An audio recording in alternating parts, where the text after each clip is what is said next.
ഇന്ന് ഞങ്ങൾ പ്രിപ്പയർ ചെയ്യാൻ പോകുന്നത് ബ്രിട്ടീഷ് ബീഫ് കട്ട്ലറ്റ് എന്ന് പറയും അല്ലേ? ഞങ്ങളുടെ കട്ട്ലറ്റ് ബീഫ് കുച്ചു കുച്ചു ഹോത്തായ.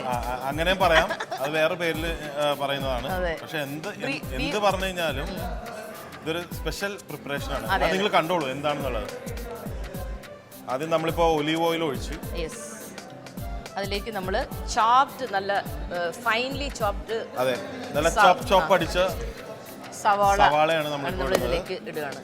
നമുക്കൊരു 3, 4, 5, 6 കട്ട്ലറ്റ് ഞങ്ങൾ ഇപ്പോൾ പ്രിപ്പയർ ചെയ്യുന്നുള്ളൂ ഇതിന് വേണ്ടിയിട്ടല്ലേ. കട്ട്ലറ്റ് എന്ന് പറയുന്നത് ഒരിക്കലും നമ്മൾ അധികം കഴിക്കാൻ പാടില്ല. കാര്യം ഒരുപാട് കഴിച്ചു കഴിഞ്ഞാൽ നമുക്ക് അതിൻ്റെ ഒരു സുഖം ഉണ്ടാവില്ല. എന്തുവാണെങ്കിൽ അമൃതമാണെങ്കിലും നമ്മൾ ഒരുപാട് കഴിക്കാൻ പാടില്ല. വിഷമം എന്ന് പറഞ്ഞ കട്ട്ലറ്റ് എപ്പോഴും വളരെ കുറച്ച് കഴിക്കാൻ പറ്റില്ല. ഞങ്ങളൊരു ഇത്തിരി ഉപ്പിട്ട് കൊടുത്തു, കാരണം ബീഫിൽ കുറച്ച് ഞങ്ങൾ ബീഫ് വേവിച്ച് വെച്ചിരിക്കുകയാണേ. അപ്പോൾ ബീഫിൻ്റെ ഇത് വേവിച്ചപ്പോൾ ഒരു പൊടിക്ക് ബീഫ് ഇതൊക്കെ ഇട്ട് വേവിച്ച് വെച്ചിരിക്കണം. അപ്പം നമ്മൾ ഇതിലൊരു പൊടിക്ക് ഇതിട്ട് കൊടുത്തു. ഇതിലേക്ക് നമ്മുടെ ഇഞ്ചി നമ്മൾ അരിഞ്ഞു വെച്ചിരിക്കുന്ന കുഞ്ഞു കുഞ്ഞായിട്ട് അരിഞ്ഞ ഇഞ്ചി ഉണ്ട്.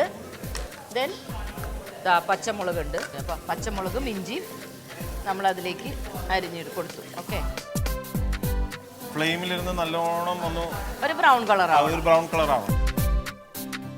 ഇതാവണ വരെ കുറച്ച് സമയം എടുക്കാം.